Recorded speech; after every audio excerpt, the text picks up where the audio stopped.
নমস্কার। আজকে গল্প গরুর গাড়ির চালক ও গাড়ির চাকা।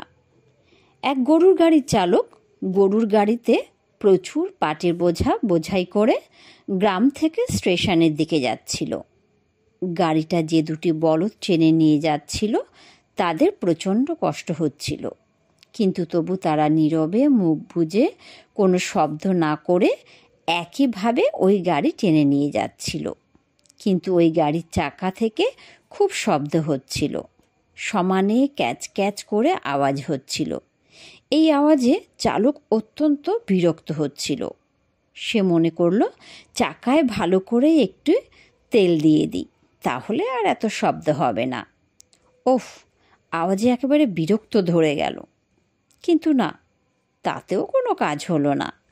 চাকাগুলিতে তখনও বেশ ভালো মতো শব্দ হতে থাকলো, কিন্তু এর ফলে চালক প্রচণ্ড রেগে গেল।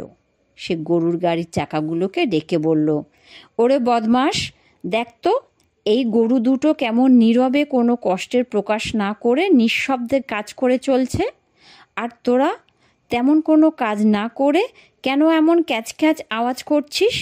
আমার তো কান ঝালাপালা হয়ে গেল। এর থেকে আমরা বুঝলাম, যারা যত বেশি চেঁচামেচি করে বুঝতে হবে তারা তত কম কষ্ট পাচ্ছে।